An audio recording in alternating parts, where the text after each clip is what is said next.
Bismillahirrahmanirrahim. Assalamu alaikum. Welcome to Newsroom. I'm your host, Omar Khalid. But today is the 13th of March 2024, and these are the stories that we'll be highlighting in the course of the show.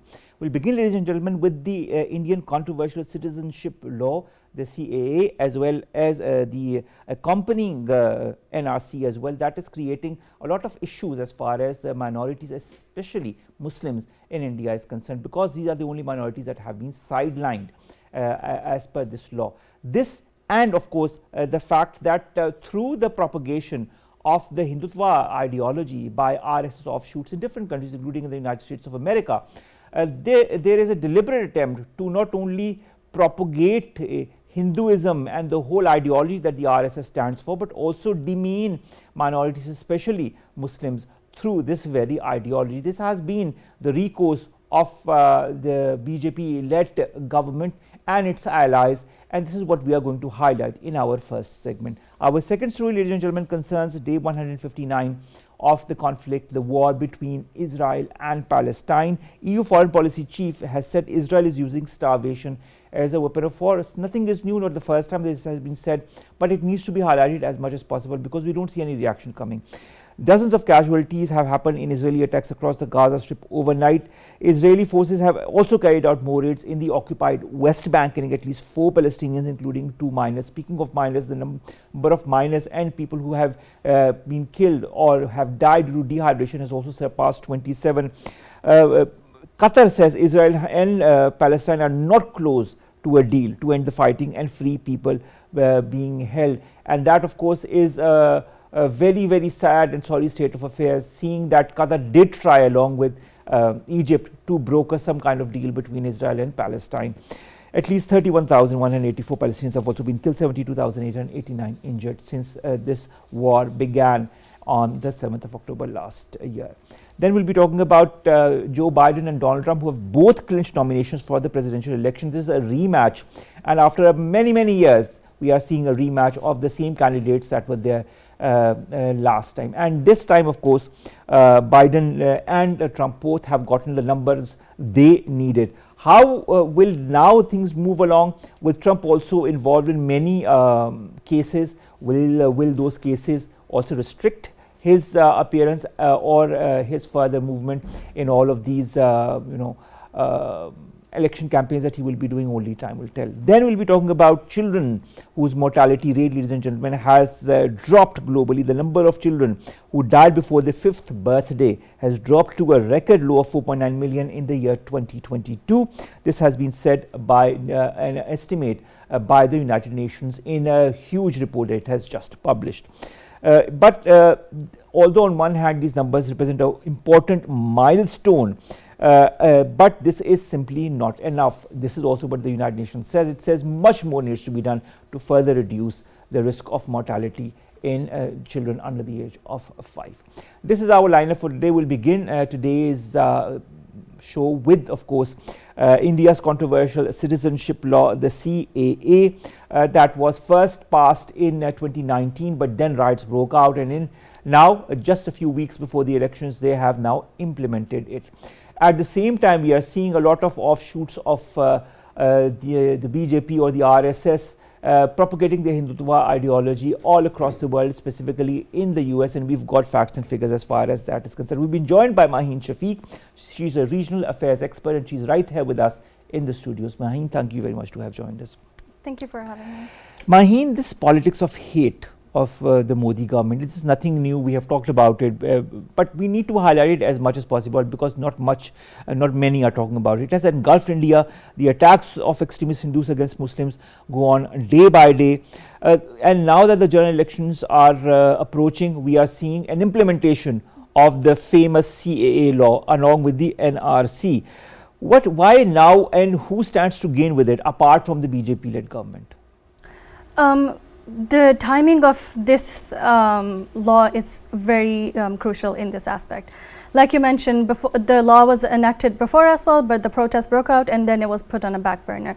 But now that the election is just around the corner, it's next month in April, and BJP is using all its tools that were on the shelf available to it before to gain popular support in India. and that's what's resonating in India. And a lot of people are, although protesting for it, but there is a popular support within India, and mostly this is because it's against Muslims, particularly targeting Muslims and creating polarization within their society. Speaking of polarization, I mean, this is going to further enhance this polarization. Just look at what the human rights groups and Muslim groups say, that this law combined with this proposed National Register of Citizens that I was just talking about, NRC, could discriminate against India's 200 million plus Muslims. Doesn't the government understand that? Don't,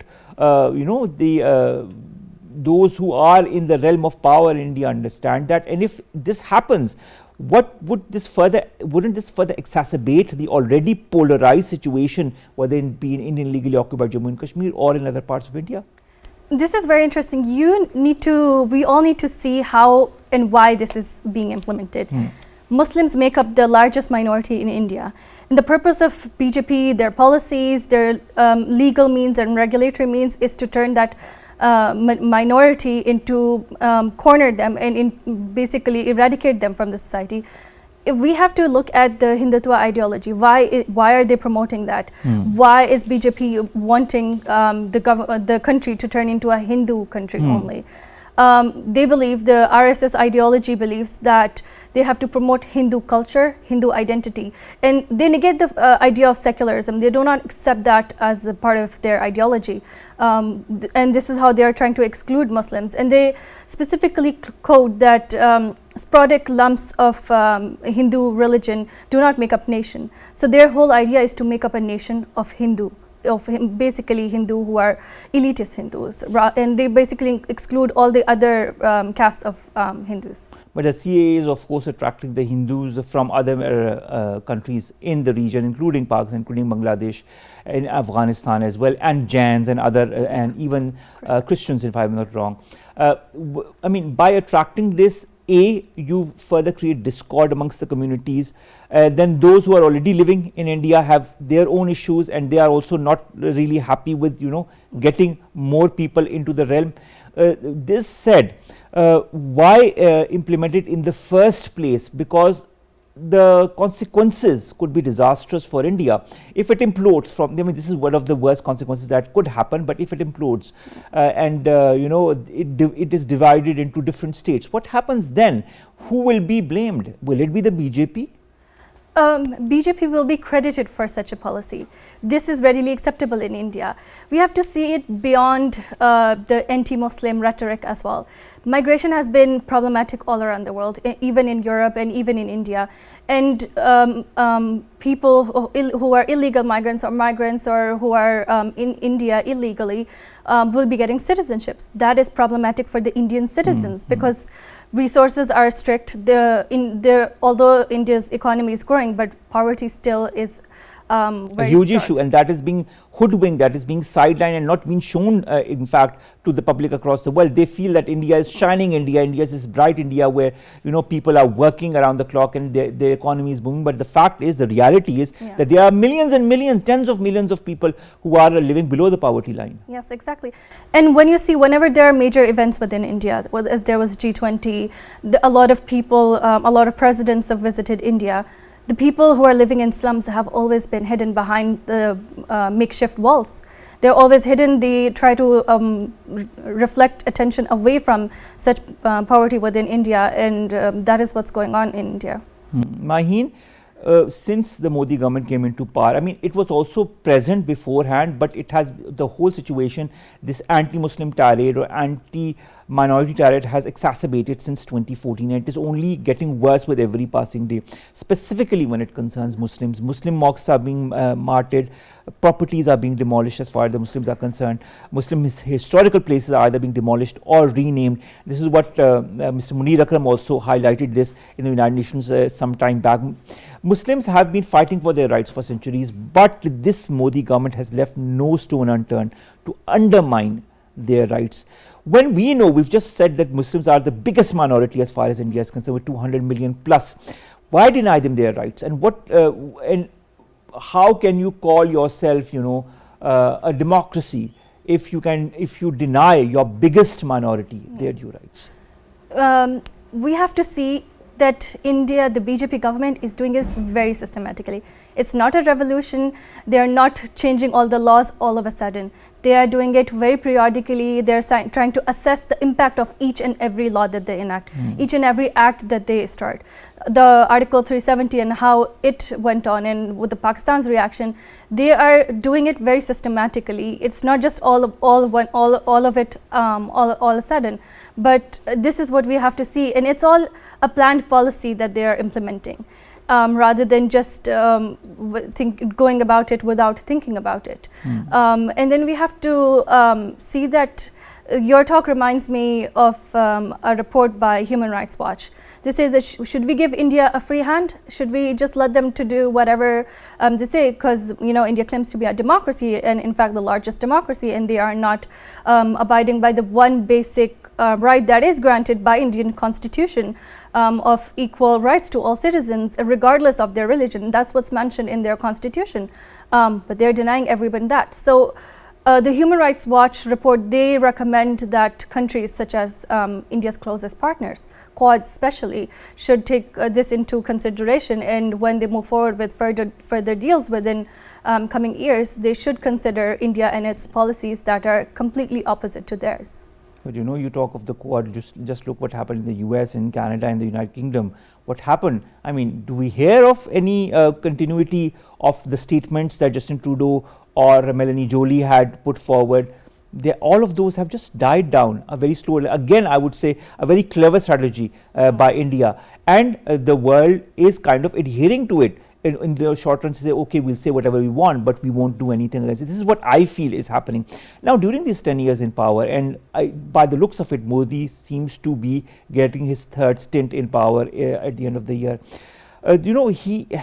This government has destroyed the image of the so-called secular India.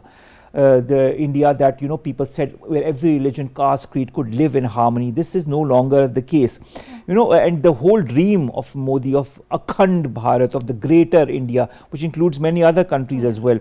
This is also something that he has had in mind. It is what also his BJP and allies are working slowly and steadily, as you yourself have said. He also portrays himself to be this messiah of the minorities, of the entire subcontinent, but at the same time is very easily crushing the rights of the minorities in his very own country. This is a hypocrisy that is laid bare for everybody to see, but the world is turning a blind eye. Is geoeconomics that important that it surpasses human rights? This is a very interesting question. The statements that come from the West is that they see India as a rising power and a rising economy. They see it from the perspective of how much market that they're providing, and also the Indian diaspora within, even in the US, are amongst the highest earning elites. So a lot of people have shown, a lot of countries have shown concerns regarding this. And as far as different policies that we see coming from the US, coming from the West, coming from NATO, coming from Europe, they do prefer geoeconomics over geopolitics. This is unfortunate. But regardless of that, all the meetings that Prime Minister Modi would have with Biden, they would discuss human rights issue.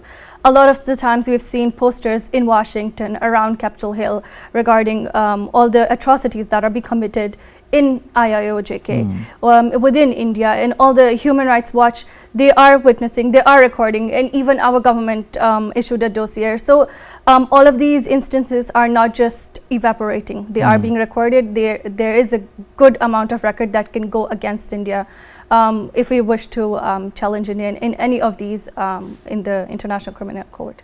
All right, so let's hope that somebody challenges India's positioning as far as the barbarism that is going on, as far as its own minorities is concerned. And adding to that is, this whole RSS or Hindutva ideology that it is portraying not only within India, but now it is slowly and steadily creeping across the world. Results of which we've seen as in what happened with the killing of the one of the American citizen in the US, and another in Canada, the Canadian citizen, and then the botched attempt on the citizen in Canada. Then add to that what happened in the United Kingdom and in Pakistan as well. We should not forget the 2 citizens who were targeted in Pakistan. When you look at the different offshoots that this RSS is slowly, expanding into, one of the countries that comes into mind is the United States of America. The US-based Sangh Parivars have been indulging in a lot of overt and covert activities, facts and figures of which we have right with us, portraying some groups as cultural gatekeepers, representatives of Hindus, funding Sangh Parivar or the like-minded outfits in India, obtaining support for Hindutva histories from US academic institutions and textbooks. That is very alarming. Influencing US domestic and foreign policy pertaining to South Asia has been going on. Financing Sangh Parivar friendly politicians, targeting Sangh Parivar's critics. Isn't, in your point of view, this adding to the hate and polarization already present in India, and they are now spreading it across the world, including in important countries such as the US? Most certainly, that's what's been going on. And you talk of RSS and the Akhand Bharant idea of the BJP. If you see the RSS website, there is the mural that was released in the parliament, that is also on the website. So all this idea, if you want to understand BJP and their policies and their ideology, if you want to understand Modi, you just have to go read whatever is written on RSS website. Very clearly written in plain words. You don't have to try to make sense or try to analyze the words. It's very clearly written what they are trying to do. And although Modi is targeting all the minorities within India, it's also exporting this idea to abroad as well.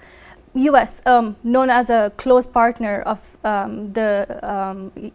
India and also the so-called net security provider, but we have seen continuously that India has been backstabbing US several times with this issue of the Sikh killing, plotting, and there are speculations that there are a lot more people on the India's kill list, which could be residing either in the US, in Canada, and also in the UK. The names that have been published are only of certain limited people, but there is a huge list, and in coming days or maybe year we see a lot more incidents like this, because we have also seen this in Indian Chronicles and a revelation of 15 years of an operation that was revealed after 15 years. So all of this that is hidden, of course there's a lot more that is still hidden that still needs to be explored, and I'm sure there are a lot of organizations who are still working on it and who will probably soon make a lot of publications on this.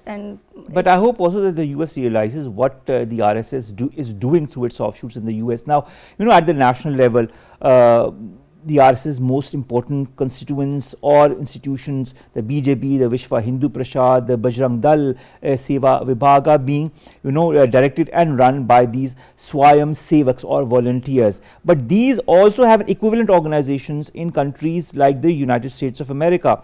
Like there is a BJP has Overseas Friends of BJP, Vishwa Hindu Prasad America and its student wing, the Hindu Student Council, Bajrang Dal in Hindu Unity, and finally Seva Vibhag in India Development and Relief Fund. There is a slow and steadily creeping in of such organizations in institutions within India and across the world. Has the damage already been made internationally in your point of view? Can it be curtailed? The damage that is in process can only be curtailed by countries where this is operational. They have legal procedures, like the US indictment that was released. There was a legal process on how to persecute these people who were involved in plotting an assassination. All of this needs to go through legally. A lot of the times Pakistan has also raised concern, but if these processes are taken ahead legally and pursued to international bodies with the legal evidence, that's when these cases make some resonance. And just mentioning them will not help. Or making reports of them will not help. There needs to be legal actions against such actions. But there's also another thing, that a lot of the times these are extrajudicial acts which cannot be persecuted. So that needs to be taken into account. All right, if you look at a report that was also published way back in 2014, it was called Hindu Nationalist Organizations Take Root in the United States. So it was known by the US and its affiliates way back in 2014 that the RSS was trying to, enter the US gates through different offshoots.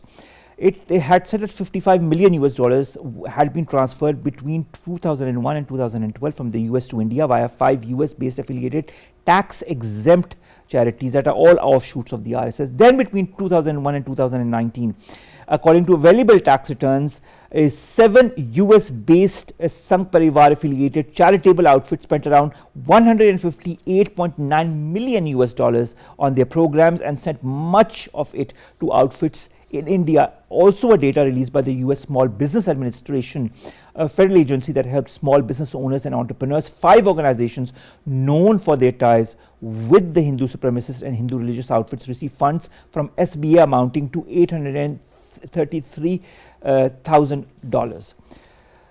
I mean, I'm not naming the 5 because that will take a lot of the time, but isn't this funding also a blatant example of how the RSS ideology and anti-Muslim hate is being spread internationally and money is being garnered to further spread it?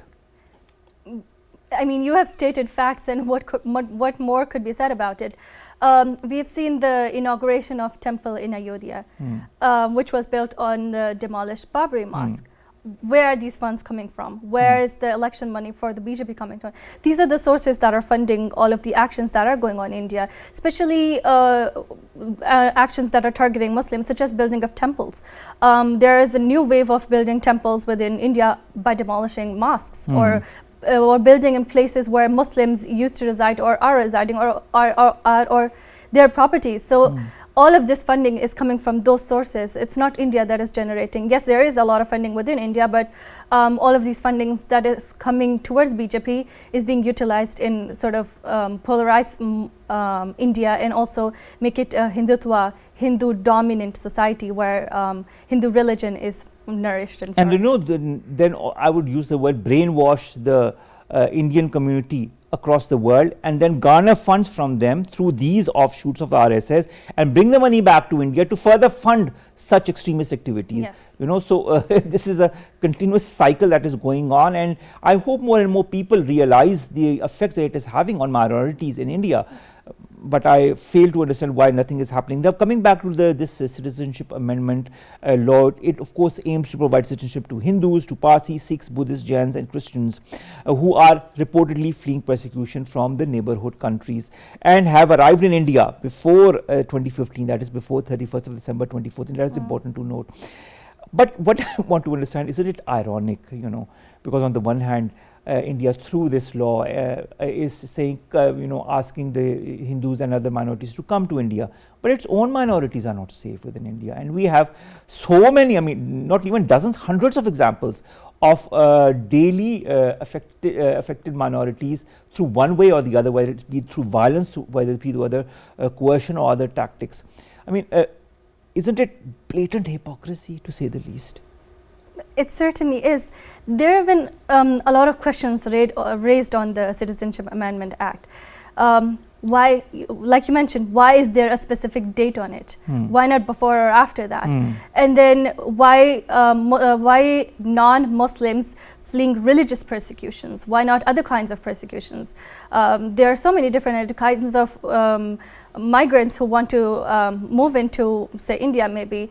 There's a lot of Muslims in Afghanistan who would want to move, and there are a lot of Afghanis living in India who would be illegal at the moment because of the issues that they move into the country. But what would be their future? And if you see these documents, if anybody from India, if a woman from India marries this, a Hindu woman marries them or a Muslim woman marries them, the fate of their children would be very distorted. Will they be granted any status? Because there's nothing on that, whether they will be given citizenship or not, and what is their future in case that happens. Yeah. I think it's more of a, I mean, this is my point of view, it's more of a political ploy to garner more Hindu votes, to you know, again add to the popularity of Narendra Modi and his cronies within the so-called Hindu majority community within India, and you know, show him as this shining example of the leader who has done so much for the minorities through the CAA. we should only see this as the nuts and bolts to a bigger strategy. And the bigger strategy is to convert India, disregard the secularism aspect, and convert it into a Hindu culture, a Hindu-led region.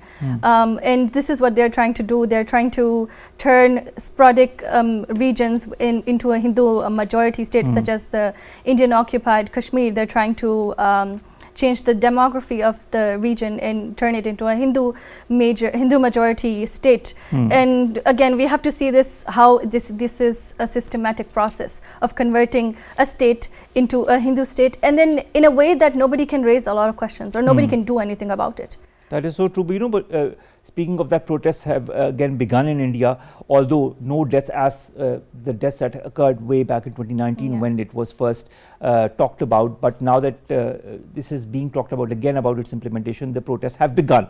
We don't know what's going to happen as far as the future of these protests is concerned, but opposition parties in India are very vehement as far as this CA and the NRC combined is concerned. We've had, West Bengal Chief Minister Mamata Banerjee, who's been very openly vocal about it. And what I'd like to convert to is what Congress MP and General Secretary in charge communication Jairam Ramesh said. And I'd like to take 3 points from my discussion and ask you those.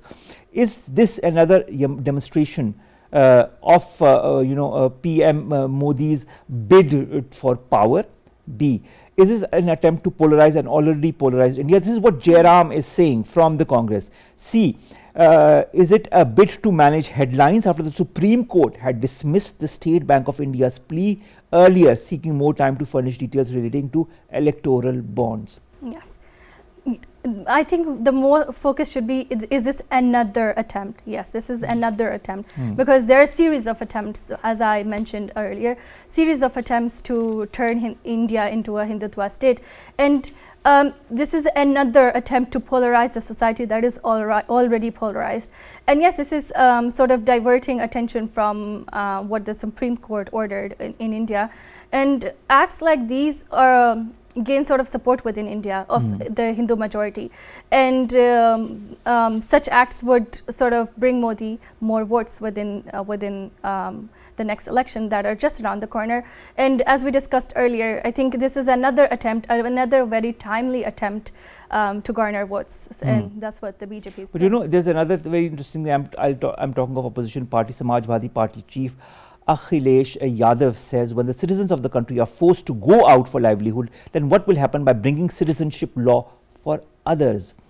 What benefit does India gain as a populace by bringing in more people? I think, when already we've talked about the poverty, and now even the opposition parties are highlighting this. Yeah, I think the most impacted people from this are the people who are already Indian citizens. The resources are limited, opportunities are limited. If we have seen the government jobs within India, or the just generally employment within India, it's very low. There's lack of jobs within India, and although it's supposedly a rising economy, but surprisingly there are no jobs available in India, and a lot of the times minorities especially are not given the good jobs, Yes, they always go to the Hindus or the upper class Hindus, more or less, at least the very good jobs that is concerned. Thank you so very much, Maheen Shafeeq, regional affairs expert, who have joined us and have talked to us about two very important things that are more or less interlinked: this controversial citizenship law, the NRC, and of course the propagation of the Hindutva ideology by these RSS offshoots in different countries, especially in the United States of America. Thank you very much, Maheen, to have joined us. Let's come to our second story, and that concerns the day 159 of Israel-Palestine conflict, the war that has been going on. Dozens of casualties across the Gaza Strip overnight. The number of casualties has exceeded 31,100, and the number of injured has exceeded 72,800. We've been joined by Agha Iqrar Haroon, senior analyst online. Thank you very much, Agha Iqrar Haroon. Israeli forces say they have intensified their operations within Khan Yunis. They are engaging in heavy battles with the so-called fighters there. They have also killed and injured dozens of civilians throughout Gaza, including 4 children. They have also carried more raids in the occupied West Bank, killing at least 4 Palestinians there, including 2 minors again. And I just talked about the figures: 31,184 killed and more than 72,800 injured since the 7th of October. In your point of view, is this barbarism going to end anytime soon?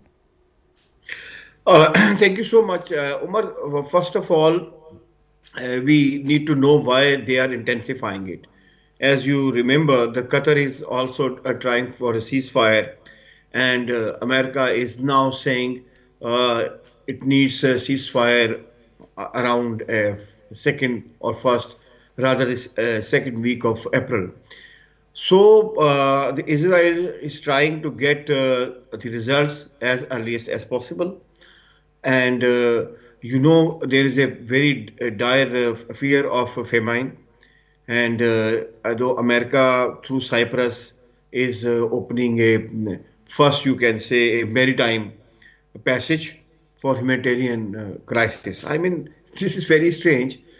First, uh, this- they create a humanitarian crisis, and then they said, no, this is becoming very grave. So I believe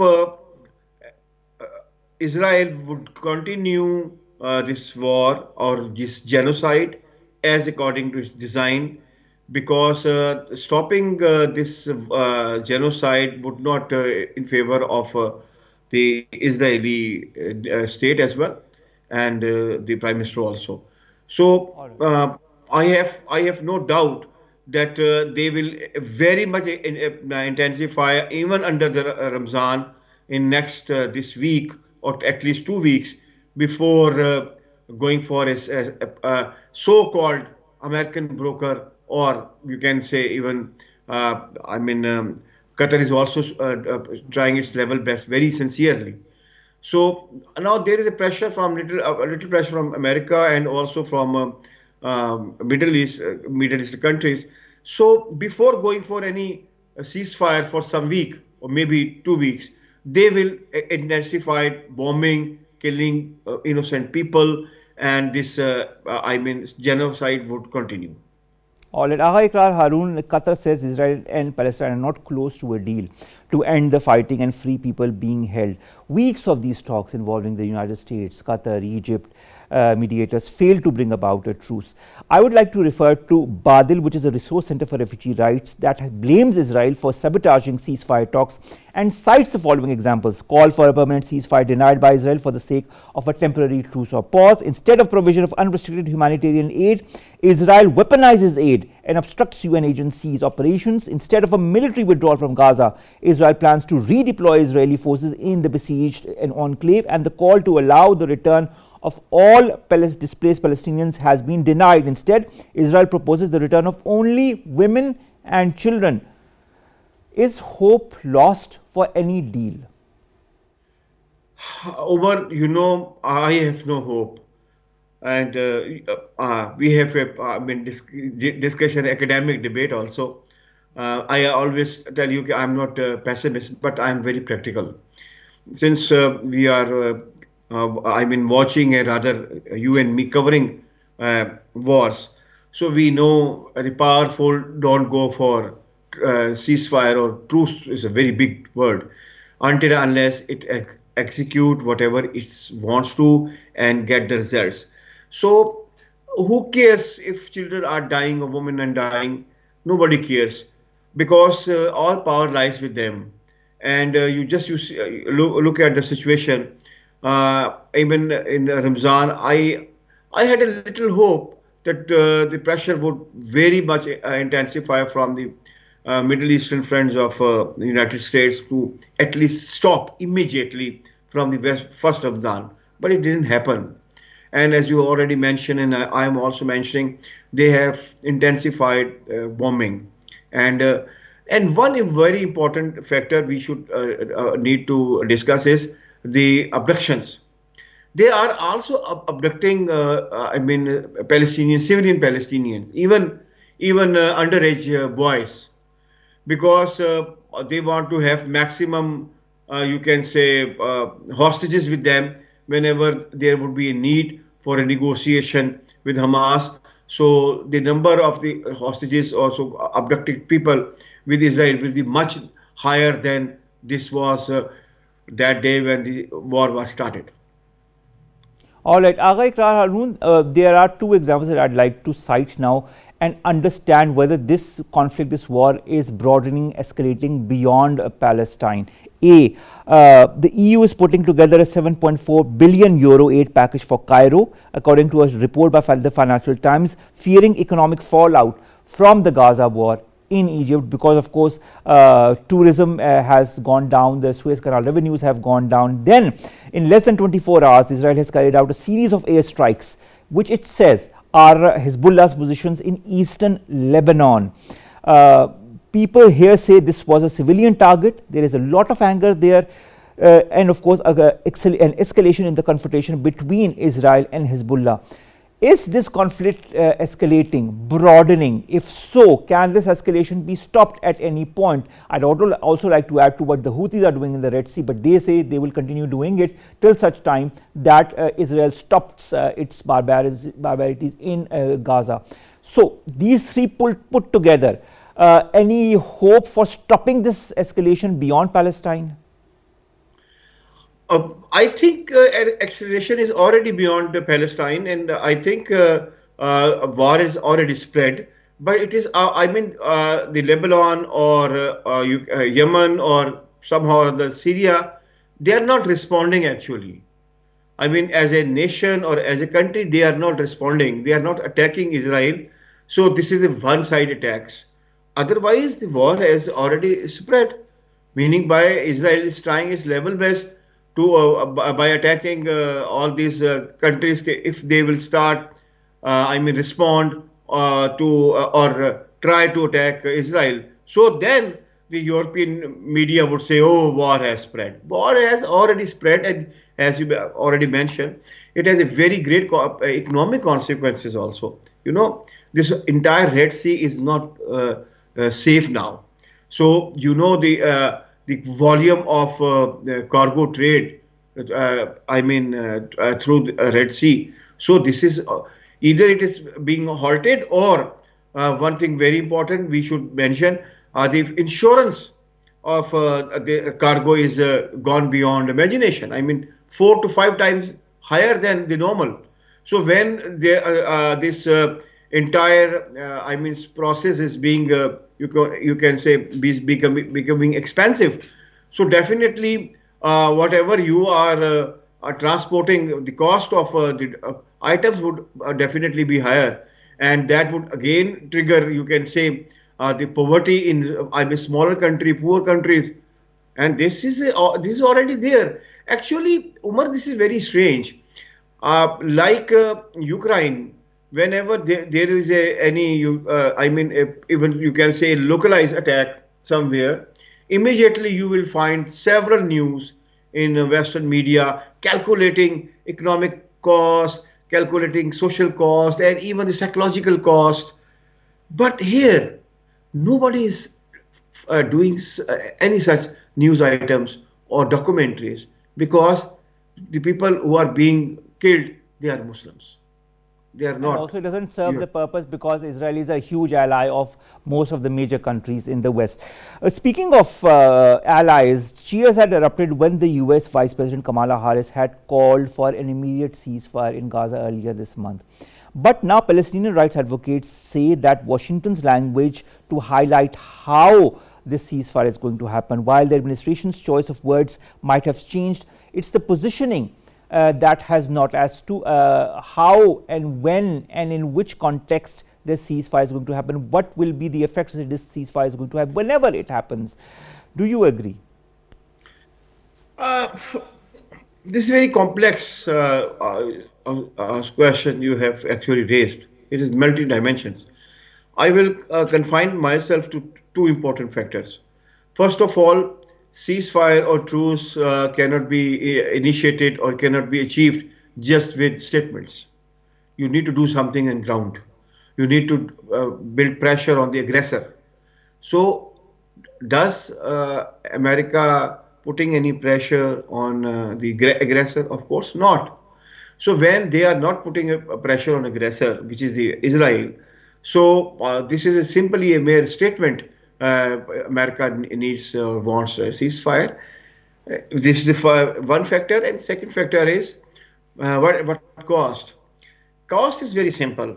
They basically Israel wants a passage, a clear-cut passage to Europe, which goes through the previously, occupied, not occupied, even the, residented by uh, Palestinians, that is Gaza. It is only now it's clear.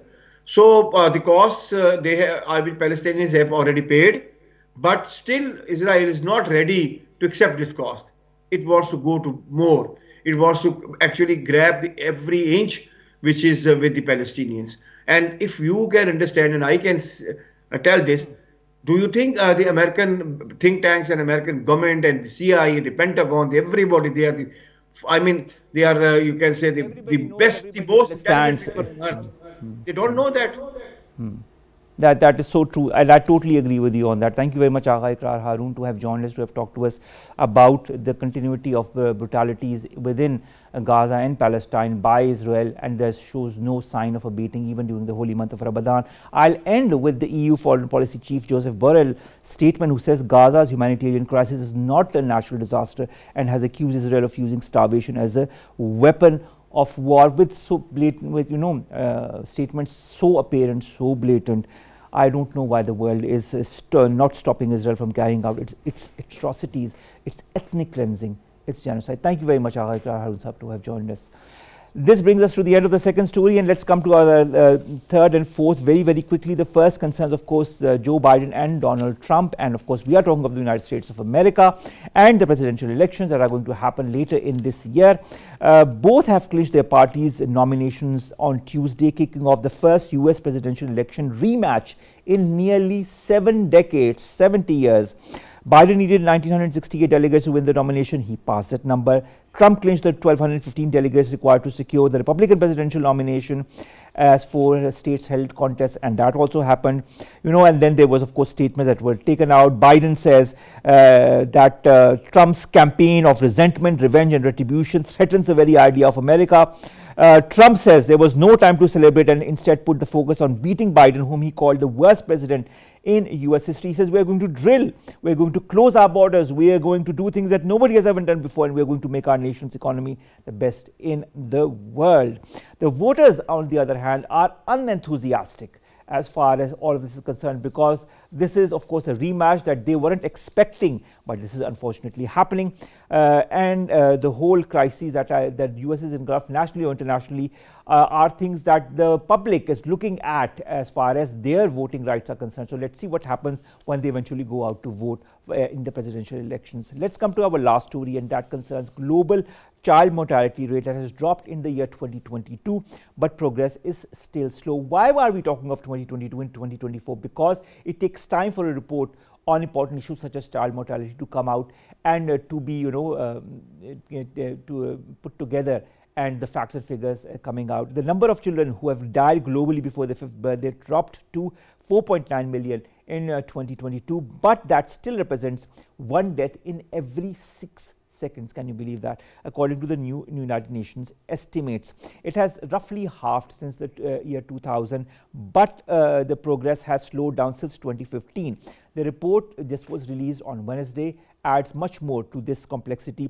It also represents an important milestone, and as far as the health, nutrition, and population of the world is concerned, and it is being said that the partners with the United Nations need to put together a strategy that curtails further, that reduces the number of child mortality in the coming years. With that, ladies and gentlemen, we come to an end of today's newsroom. We'll see you inshallah tomorrow with new stories, segments that pertain to us, you and Pakistan. Stay safe. Allah Hafiz.